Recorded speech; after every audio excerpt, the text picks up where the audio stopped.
Morning. আমরা এখন আছি হোটেল বিনায়ক বিহার। এটা পড়ছে কি যেন, সাসারাম। সাসারামে এসছি। এখন সকাল হয়ে গেছে, 8টা বাজে। আর আমাদের ব্রেকফাস্ট দিয়ে গেল। এই যে কমপ্লিমেন্টারি ব্রেকফাস্ট আছে, চা দিয়েছে, লুচি দিয়েছে, তরকারি, জিলিপি। তো আমরা এখন ব্রেকফাস্টটা করে নেব। ব্রেকফাস্ট করেই আমরা একটু বাদে বেরিয়ে যাব। চান ফান হয়ে গেছে, তো আমরা এখন চান কমপ্লিট করে সকালবেলায় রেডি হয়ে গেছি। আমরা বেরিয়ে যাব, কারণ এখান থেকে এখন কলকাতা পৌঁছাতে আরও 12 ঘন্টা লাগবে দেখাচ্ছে ম্যাপে। এবার দিনের বেলায় গেলে পরে একটু লোকাল ট্রাফিক থাকবে, আর এমনিতেও রাস্তা যে একদম পুরো পারফেক্ট তাও তো বলা যাবে না। তো কারণ কালকে রাত্রির বেলায় যখন আমরা আসছিলাম, একটা বিশাল স্ট্রেচ মোটামুটি জাম ছিল, প্রচুর জাম ছিল। তো আমি একটা অন্য গাড়ি দেখলাম, ফলো করলাম, সেটা সার্ভিস লেন দিয়ে ঢুকে তারপর একটা আন্ডারপাসের ভিতর দিয়ে আবার উল্টো সাইডে চলে গেল। উল্টো সাইডে আমরাও সেটাকে ফলো করেছি, অনেক কটা গাড়ি ফলো করেছি। তো ওই সার্ভিস লেন দিয়ে ঢুকে উল্টো পাশে চলে গিয়ে উল্টো দিক দিয়ে সোজা চলে গেলাম, গিয়ে উল্টো দিকে টোল দিলাম, মানে ওটা ম্যানুয়ালি স্ক্যান করে টোল নিল। উল্টো দিকে টোল দিয়ে আবার সার্ভিস লেন থেকে আবার মেন রোডে, সার্ভিস রোড থেকে আবার ওদিকের মানে কামিং ট্রাফিকটাকে ক্রস করে আবার মেন রোড দিয়ে ঢুকে তারপরে এগোতে পেরেছি। মানে আমরা মোটামুটি ওয়ান আওয়ার মিনিমাম 1 আওয়ার তো হবেই। যা বিশাল লাইন ছিল, কম করে 1 to 2 আওয়ার্স মতন লাইন তো ছিল। কিন্তু ওই যে ওই গাড়িটাকে ফলো করে আমরা লোকাল রাস্তা, সার্ভিস লেন এইসব দিয়ে এলাম বলে অনেকটা মোটামুটি 1 to 2 আওয়ার্স অ্যাটলিস্ট সেভ হয়েছে। আর সেই জন্যে আমরা এই সাসারাম রাত্রি 9টা নাগাদ পৌঁছাতে পেরেছি। কারণ আমরা ওখান থেকে বেরিয়েছিলাম মোটামুটি, আর কালকে ওখানে মানে প্রবলেম হয়েছিল যে আমরা চক্কর কেটে যাচ্ছিলাম, পুরো চক্কর কেটে যাচ্ছিলাম। তো ইয়েতে প্রয়াগরাজের ওখানটাতে পুরো একদম রাউন্ড অ্যান্ড রাউন্ড, ওখানটাতে মানে চারিদিক দিয়ে মানে ঘিরে দিয়েছে। তো সেই আলটিমেটলি পুলিশকে জিজ্ঞেস করে ওই রাউন্ড চক্কর থেকে বেরোতে পারলাম। কি যেন জায়গাটার নাম? ওটা আলিপুরবাগ ফ্লাইওভার। হ্যাঁ, ওই ফ্লাইওভার আলোপিবাগ ফ্লাইওভারটা দিয়ে যদি স্ট্রেট নিতাম তাহলেও বেরোতে পারতাম, কিন্তু মানে কালকে আবার ভিড় প্রচুর হয়েছে, কালকে জাম হয়েছে। ওই যে আমরা এই টাইমটা প্রায় 1টা বাজে আমরা ইয়ে থেকে গঙ্গার ওখান থেকে বেরিয়ে পার্কিং লটে এলাম, তারপরে গাড়ি ছাড়লাম। তো অ্যাজ ইউজুয়াল ফার্স্টে ভেবেছিলাম আমরা কিছু খেয়ে তারপরে ওখান থেকে বেরিয়ে যাব। তো ওই জন্য আমরা ফ্লাইওভারে উঠে আবার টার্ন নিয়ে নিয়েছি, যে ঠিক আছে। তখন ভাবলাম যে না, খাওয়া বা ওখানেই কিছু আমরা খেয়ে নিয়েছিলাম মেলার মধ্যে, তো আর আমাদের খাওয়ার কিছু ইচ্ছা হয়েছিল না। তো বললো যখন যে ঠিক আছে তাহলে থাক, আর একটু গিয়ে তারপরে খাবো, কোথাও গিয়ে লাঞ্চ করবো। ওই বেরোনোর সময় আর ফ্লাইওভারে উঠতে দিচ্ছে না, তখন ওই রাস্তা পুরো ব্লক করে দিল, যে এখান দিয়ে আর যাওয়া যাবে না, ঘুরে যেতে হবে বেনারস যাওয়ার জন্য। ওই রাস্তা বন্ধ করে দিল। এবার আমরা ম্যাপ অনুযায়ী তো যেরকম রাস্তা দেখা সেভাবে আমরা গলি গলি ঘুরে আসছি, আর সেই জায়গাটা এসে আবার আটকিয়ে পড়ছি, আবার ঘুরছি। এই নিয়ে মোটামুটি মানে নো এন্ট্রির জন্য আমরা মোটামুটি এরকম ভাবে রাউন্ড 2-3 বার চক্কর কেটেছি। আমাদের মোটামুটি 1 আওয়ারের উপর ওয়েস্ট হয়েছে। বোঝা গেল যে ওখান দিয়ে হবে না। পুলিশদেরকে জিজ্ঞাসা করলাম যে এখানে আর কি রাস্তা আছে, তখন ওরা অন্য একটা ফাফামৌ স্টেশনের ওই দিকের রাস্তা আছে, ফাফামৌ ক্রসিং মোড় না কি বললো, ওই রাস্তাটা দিয়ে স্ট্রেট এলাম। আর তারপরে ওখান থেকে মানে লঙ্গার রুটটা ধরেই বেসিক্যালি আমরা এসছি। তাতে আমাদের মানে এক্স্যাক্টলি টাইম আমাদের 3 আওয়ার্স মতন লেগেছিল তোমার বেনারস ক্রস করতে। তারপরে দেখলাম বিকেলবেলা 5টা নাগাদ বেনারস ক্রস করে যাচ্ছি। তো বেনারস যেহেতু 5টা নাগাদ ক্রস করে যাচ্ছি, তো তারপরে আমরা ডিসাইড করলাম যে বেনারসে আর কি ওই ঘাটে ইয়ে করা দেখার অত ইচ্ছে ছিল না, জাস্ট নাইট স্টে করার ব্যাপার ছিল।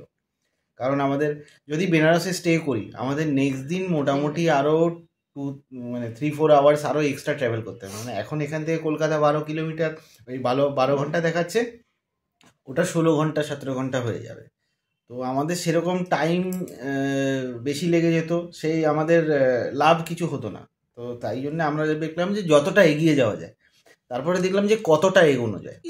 তো আমরা সেই হিসেব মতন যে আমরা কতটা এগোতে পারবো সেই হিসেবে টাইম মতন আমরা সাসারামে ঢোকার কিছুক্ষণ আগে হোটেলটা বুক করে নিই। হোটেলটা বুক করে আমরা সাসারামে এখন আছি, এখানে বিনায়ক বিহারে। হোটেলটা ভালো, একদম নতুন। অবশ্য কালকে একটু ওদের এখানে নিচে বিয়ে বাড়ি ছিল, মানে মানে কি বলে, ভ্যালেন্টাইন্স ডে আর বিয়ে বাড়ি একসাথে পড়েছিল। তো সব দেখছিলাম এখানে বিয়ে বাড়িতে আসলে ক্যাটারারগুলো খুব মানে মানে এখানকার যারা স্টাফ আছে খুব বিজি ছিল। তো যাই হোক, আমাদের রুম ফুম সব দিয়েছে, রুম একদম নতুন। এই যে রুম একদম ভালোই নতুন, একদম পুরো এসি ফেসি লাগানো, এসি রুম নিয়েছি। তো আর টিভিটা বললো এখন চালানো যাবে না, ওরা যেহেতু ইয়ে করেছে এখন বিয়েবাড়ি পারপাস সিজন, তাই জন্য ওরা সব মানে যত টিভি আছে সব ডিসকানেক্ট করে রিমোট খুলে দিয়েছে। কারণ কোন রুম কাদের দেয়, কে সেটা কীভাবে ব্যবহার করবে, রিমোট হারিয়ে ফেলবে, তো সেই জন্যে ওরা খুলে দিয়েছে। তো আমরা এখন ভিনায়ক বিহারে আছি। এখন এখান থেকে আমরা ব্রেকফাস্টটা করে নিই, ব্রেকফাস্টটা করে আমরা চেক আউট করে এখান থেকে বেরোবো, তারপর আমরা কলকাতার জন্যে রেডি করব। চলো এবার আমরা বেরোবো। এই হলো আমাদের রুম, বেশ সুন্দর রুমটা, নতুন একদম ঝকঝক করছে।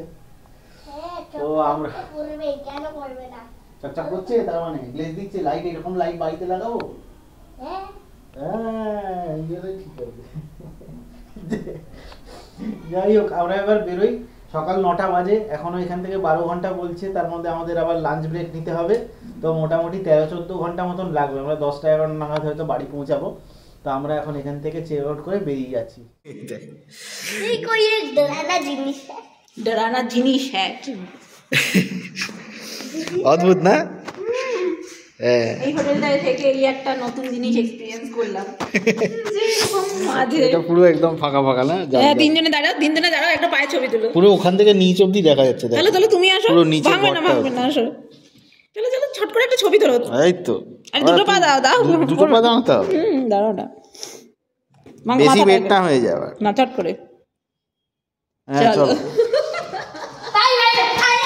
चलो चाबी वहाँ पे, ठीक है, बैग भी ले लीजिए।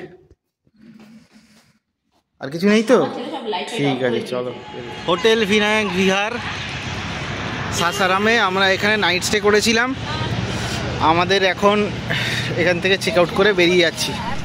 বিয়েবাড়ি হয়েছিল এখানে, তো যে হোটেলে ছিলাম বিয়েবাড়ি, তো যাওয়ার সময় এখন বেরোনোর সময় দেখছি সব বিয়েবাড়ি বাকি জিনিসপত্র, ফল মিষ্টি সব রাখা। তো যেই জন্য যে ছেলেটা ছিল আমাদের সব লাগেজ ফাগেজ উঠিয়েছে, তখন আমি বললাম বিয়েবাড়ি যে হোটেলে বিয়েবাড়ি হচ্ছে, বিয়েবাড়িওয়ালা হোটেলে এসছি, তো বিয়েবাড়ি কিছু একটা তো দাও, মিষ্টি দাও, ওদের নেবেন? বলে হ্যাঁ। তো তখন আমাদেরকে বিয়েবাড়ির তরফ থেকে বরযাত্রীদের যে মিষ্টিটা সেটাই পেয়েছি। যাক, বরযাত্রী একটু বিয়েবাড়ির ছোঁয়া পেলাম, আপ্যায়ন পেলাম, এটাই এখানকার একটা নতুন পাওয়া হলো, যে হোটেলেও থাকলাম, বিয়েবাড়ি খাওয়াও পেলাম। চলো এবার আমরা এখান থেকে তোমার সাসারাম থেকে সুয়ারা হয়ে, মানে এখান থেকে আমরা বেরিয়েই এই দিক দিয়েই চলে যাব, মানে স্টেট হাইওয়ে দিয়েই বেরিয়ে যাব, তারপর গিয়ে আবার ন্যাশনাল হাইওয়ে NH-19 মার্চ করব। বলছে এখান থেকে ন্যাশনাল হাইওয়ে গিয়ে তারপর যেতে, কিন্তু আমি দেখলাম ন্যাশনাল হাইওয়েতে এখন অনেকটা জায়গায় রেড আছে, তো আমার মনে হয় এই ভিতর দিয়ে যাওয়াটাই বেটার। এখানে একটা বিশাল বড় শিব মূর্তি তৈরি হচ্ছে।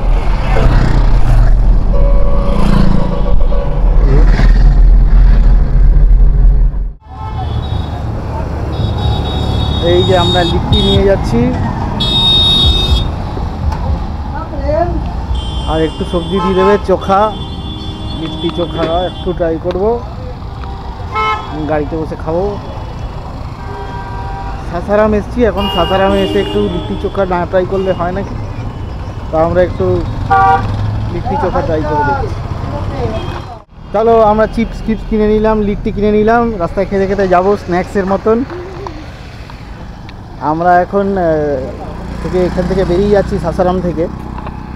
তো যাওয়ার আগে একটু এখানকার মেমোরি নিয়ে গেলাম, লিট্টি চোখা নিয়ে যাচ্ছি। চলো লিট্টি চোখা খাও, লিট্টি চোখা গরম গরম বানিয়ে দিয়েছে একদম। এবার আমরা সাসারাম থেকে বেরিয়ে ন্যাশনাল হাইওয়েতে ঢুকবো, NH-19। চলো দেখাও লিট্টিটা হাতে নাও, হাতে বার করো, গরম এই একদম গরম গরম বানিয়ে দিয়েছে, দেখো খেয়ে দেখো। ছাতু ছাতুর রুটি, ছাতুর বল রুটি, রুটি বল সাইজের ছাতুর ফুলু দিয়ে বলতে পারো। হ্যাঁ দিয়ে আলু দোকান ও তো চিপস হলেই হলো। চলো লিট্টি খাবো না, তা তো হয় না। হ্যাঁ এবার আমরা লিট্টি খেতে খেতে এগোই। আমরা এখন সুয়ারা হয়ে এখন ন্যাশনাল হাইওয়েতে মার্চ করছি। এই যে এবার ন্যাশনাল হাইওয়েতে উঠবো। এই যে ওভারব্রিজগুলো তৈরি করছে বা আন্ডারপাসের জন্য যে ওভারব্রিজগুলো তৈরি করছে, এই ওভারব্রিজের কনস্ট্রাকশন ওয়ার্কগুলো চলছে। এই কনস্ট্রাকশন ওয়ার্কগুলোই গুগল ম্যাপসে দেখলে পরে অনেক সময় এই রেড ডট দিয়ে দেখাবে, বলবে যে রোড ক্লোজ বা এগুলো দেখায়। তার মানে রোড অ্যাকচুয়ালি ক্লোজ নয়, এই যে এই সাইড দিয়ে ডাইভারশানটা গেছে, কারণ এই রাস্তার এই যে দেখা যাচ্ছে এই রোডের কনস্ট্রাকশানটা চলছে। এই রোড কনস্ট্রাকশান চলছে বলে এই ডাইভারশান অথবা রোড ক্লোজ এইগুলো দেখায়। তো এটার জন্যে ওভারঅল একটা ডিলে তো হয়ই, বাট কী করবে, নতুন রাস্তা বানানো হচ্ছে, এটা দিলে কনস্ট্রাকশানটা কমপ্লিট হয়ে গেলে অনেকটাই ফাস্ট হয়ে যাবে। তো সেই হিসেবে অ্যাকচুয়ালি এটাই দেখাচ্ছে রোড ক্লোজ বা NH-19 ইজ ক্লোজড, এইসব দেখাতে পারে। এই যে উল্টো দিক দিয়ে কিছু কিছু গাড়ি চলে আসছে, কারণ এই যে এই পাশে মানে ওপারের লেনটা পুরোটাই মানে লরি দিয়ে ব্লক, আর প্রচণ্ড স্লো ট্রাফিক। এটা আমরা কালকে রাত্রিরেও এক্সপিরিয়েন্স করেছি, লরি প্রচুর লরি। ফল্গু নদী হতে পারে। আমরা এখন যে ব্রিজটার উপর দিয়ে যাচ্ছি, আর নিচে যে নদীটা হলো সোন নদী। তো সোন নদীর উপরের ব্রিজটা দিয়ে আমরা যাচ্ছি। ট্রাফিক ভালোই আছে, এই ব্রিজটার জন্য একটু ট্রাফিকটা স্লো ছিল, বাট হ্যাঁ ঠিকঠাক অ্যাটলিস্ট এই দিকের রাস্তাটা ঠিকঠাক যাচ্ছে, ওই দিকে না হয় পুরো দাঁড়িয়ে আছে, ওই যে ওপারে গাড়ি দাঁড়িয়ে আছে। এই যে ডাইভারশন, এই ডাইভারশনগুলোর জন্যই স্লো, বেসিক্যালি এইখানে রাস্তার কাজ চলছে।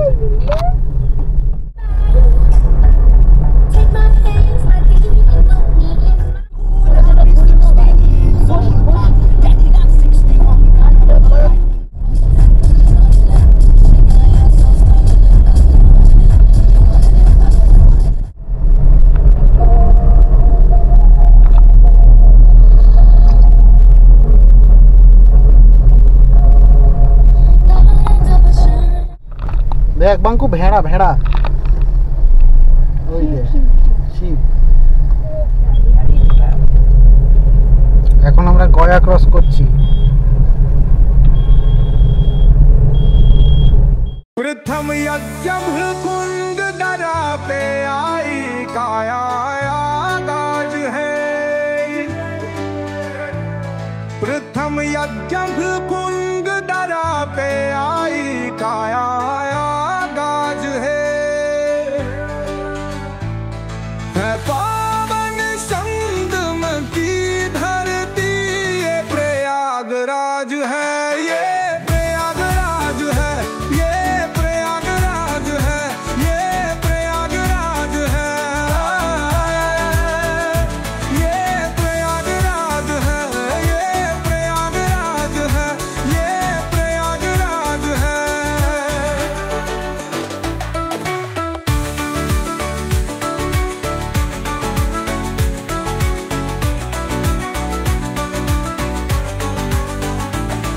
कण कण ने भगवान बसे हैं, पग पग पग स्वर्ग से धाम यहाँ।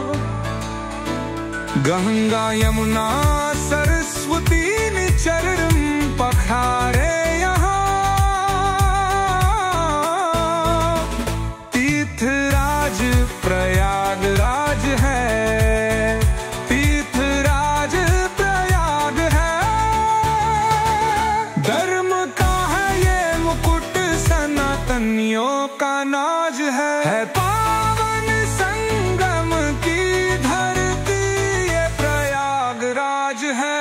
ये प्रयागराज है, ये प्रयागराज है, ये प्रयागराज है।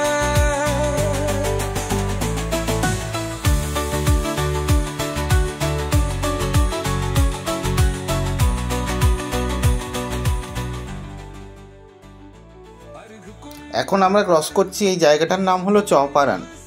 আমরা একটু আগেই লাঞ্চ করে নিয়েছিলাম, কিছু ধাবা ছিল রাস্তার পাশে, তো এই হাইওয়েতে আমরা লাঞ্চ করে নিয়েছি।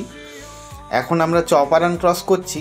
এই চপারানে আমরা যাওয়ার সময়ও দাঁড়িয়েছিলাম। এখানকার ক্ষীরমোহন খুব বিখ্যাত, এই যে চারিদিকে যে দোকানগুলো আছে সব অনেক জায়গা থেকে ক্ষীরমোহন বিক্রি হচ্ছে। তো আমরা এখন বাড়ির জন্য কিছু ক্ষীরমোহন নিয়ে যাব, তো সেই জন্য একটু দাঁড়াবো এখানে। ক্ষীরমোহন নিতে দাঁড়িয়েছি এই দোকানে, পান্ডিয়া ক্ষীরমোহন।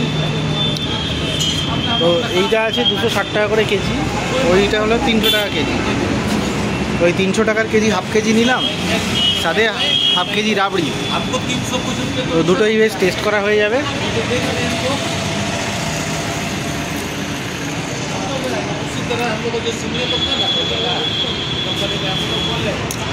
ক্ষীরমোহন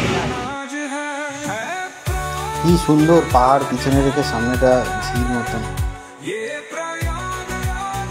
ধানবাদ কলকাতা, আর ওদিকে কলকাতা হাজারিবাগ রাঁচি।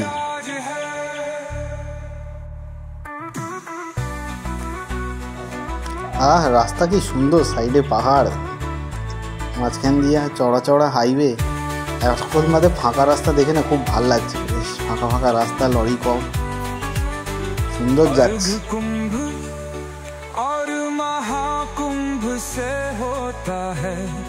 দারুণ জায়গা একেবারে, ঝাড়খণ্ডের পাহাড়।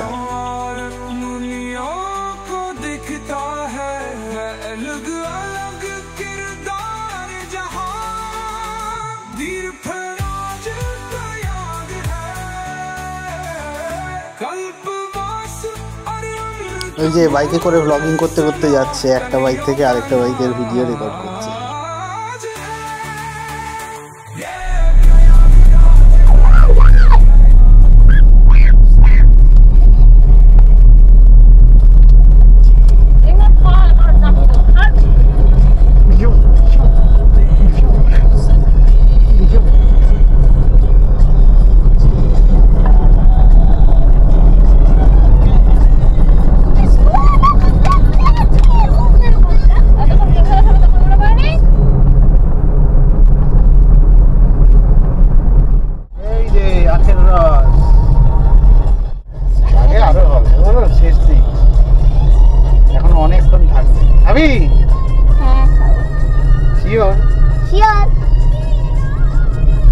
আখের রসেতে বসার জায়গাও আছে, চলো দেখি একটু আখের রস খেয়ে দেখি। আবার ঝাড়খণ্ডে দাঁড়িয়েছি এই যে আখের রস খাবো বলে।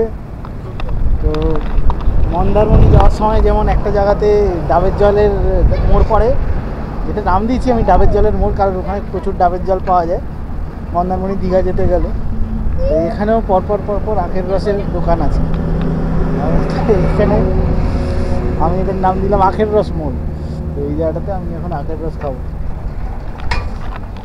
ওই যে জেনারেটর দিয়ে আখের রস তৈরি হয়, হাতে জুস নয়। ওই দেখ বসো বসো।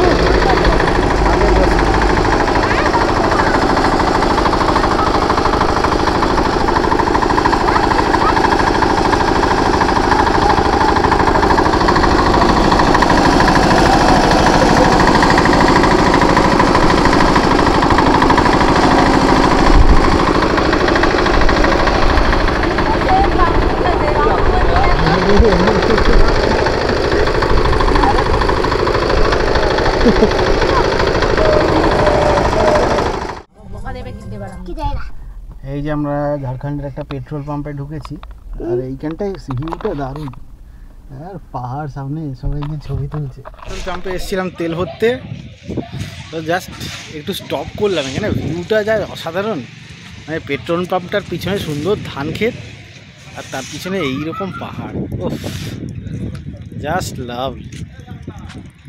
একটু দাঁড়িয়ে একটু ছবি না তুলে পারলাম না, তাই একটু ছবি টবি তুলে এবার আমরা বেরোবো। চলো এবার যাই গাড়ির দিকে।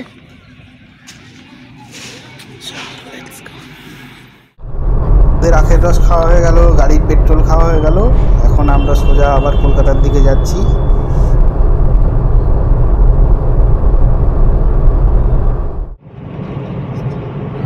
পরেশনাথ পাহাড়। পাহাড়টা এখন অনেক দূর আছে, দেখে মনে হচ্ছে।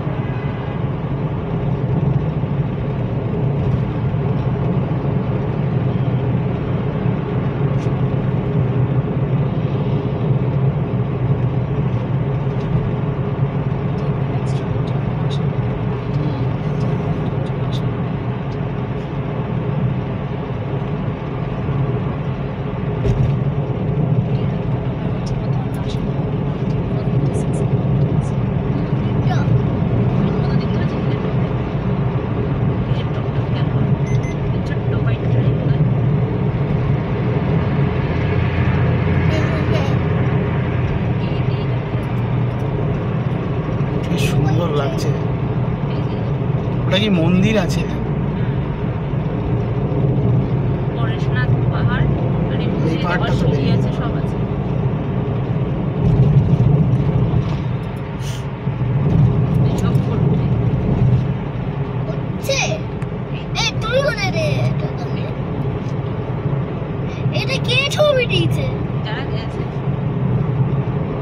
এই যে মাথার চুলটা।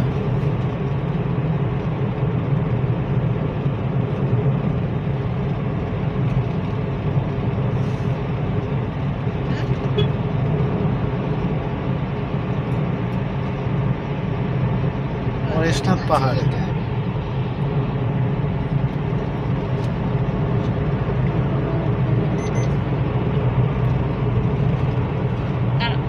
এখন তো নয়, আমি একটা জিনিস দেখছি।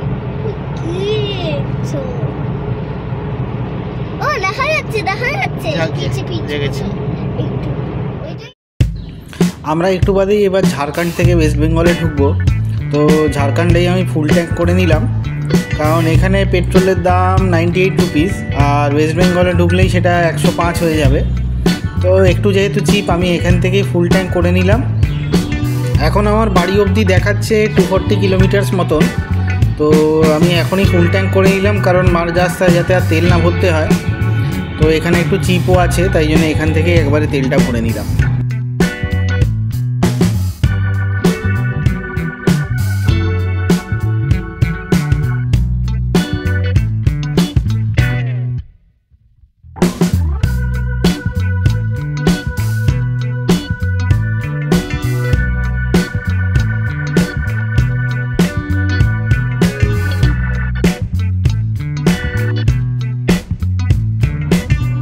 আমরা এখন শক্তিগড় পৌঁছে গেছি।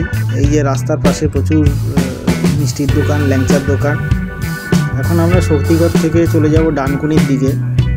তো ডানকুনির ট্রাফিক পুরো রেড দেখাচ্ছে গুগল ম্যাপসে। দেখি এবার গিয়ে কীরকম দেখায়।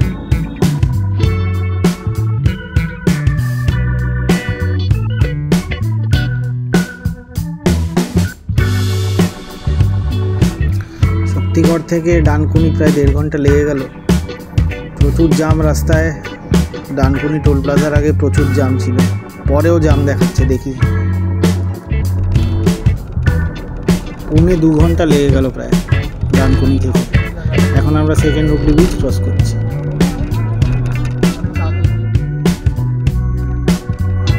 12টা বাজতে ঠিক 8 মিনিট বাকি। এই আমরা এখন বাড়িতে ঢুকছি।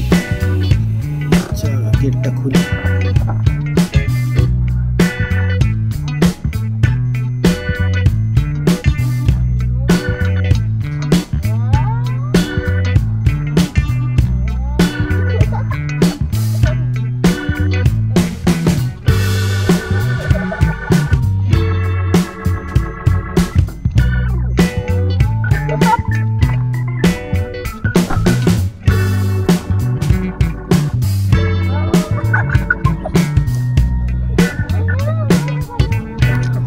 তিন দিনে ট্যুর কমপ্লিট, 3 দিনে মহাকুম্ভ কমপ্লিট। হর হর মহাদেব।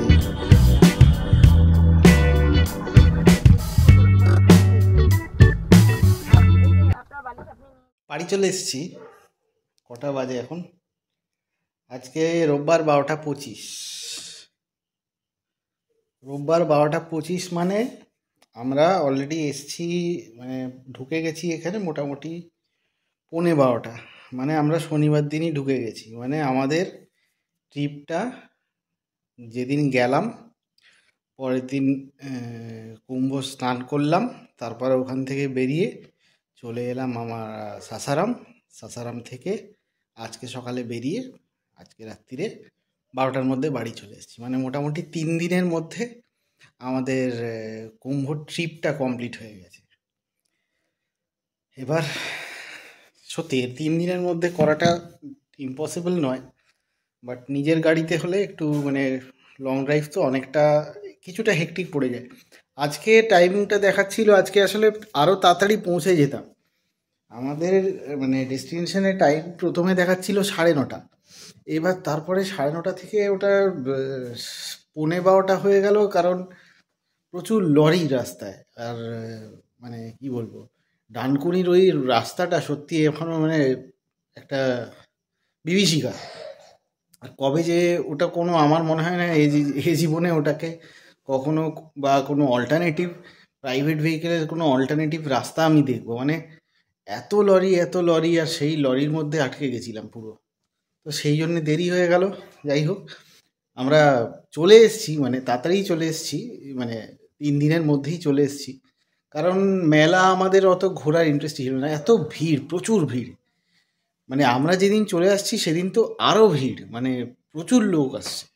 মানে আমরা সকালবেলায় গেছিলাম, সকালবেলায় গিয়ে মেলা ঘুরে যখন ফেরত মানে বেরোবো করছি, তখন আমাদেরকে অ্যানাউন্স করছে যে আপনারা তাড়াতাড়ি বেরিয়ে যান, ঘাটটা খালি করুন, কারণ আরও লোক আসছে, প্রচুর লোক আসছে। মানে আমার বন্ধুও একজন বন্ধু আছে, সে মানে নেক্সট ডে মানে বেরিয়েছে। এবার সেও হয়তো সেদিন পৌঁছাবে, বা অন্য কোথাও স্টে করে যদি আসে তাহলে সে আবার আসবে। তো এনিওয়েজ, ব্যাপারটা হলো ট্রিপটা আমরা কমপ্লিট করেছি থার্সডে, ফ্রাইডে, স্যাটারডে, 3 দিনের মধ্যে। তো এই হলো আমাদের কুম্ভ ট্রিপের দি এন্ড। সব জামা কাপড় এখনো ছড়ানো আছে, ব্যাগ এখনো রেডি, এখানে ব্যাগ সব আছে, পরে ওগুলো আনপ্যাকিং করবো। এনিওয়েজ, আমাদের কুম্ভ ট্রিপ এখানেই এন্ড হলো, অ্যান্ড সাকসেসফুল। আমরা গিয়ে ডুব দিয়েছি, আর বেশ কিছু গঙ্গা জল নিয়ে এসেছি সবাইকে, এখানে যারা যেতে পারেনি। বাঙ্কু তো ডুব দিয়েছে, তখন গঙ্গা জল খেয়েছে। মানে বাইরে থেকে ভিতর থেকে সব দিক থেকেই শুদ্ধি হয়ে গেছে। তো জল নিয়ে এসেছি সবার জন্য, যারা যারা যেতে পারেনি, আমাদের রিলেটিভ, পাশাপাশির বন্ধু বান্ধব যারা আছে, প্রতিবেশী যারা আছে, তাদের জন্য একটু করে জল নিয়ে এসেছি। ঘরে একটু ছিটিয়ে দেবে, নয়তো মাথায় দিয়ে নেবে, এই হলো ব্যাপার। আর এনিওয়েজ, আমাদের কুম্ভ ট্রিপ এখানেই কমপ্লিট। আর ট্রিপে কত খরচা হলো না হলো সেটা না হয় একটু ডিটেলসে পরে আমি ভিডিও বানিয়ে দিয়ে দেবো।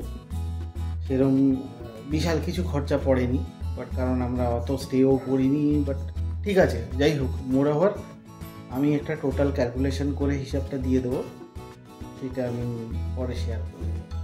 আপাতত আজকের মতন গুড নাইট।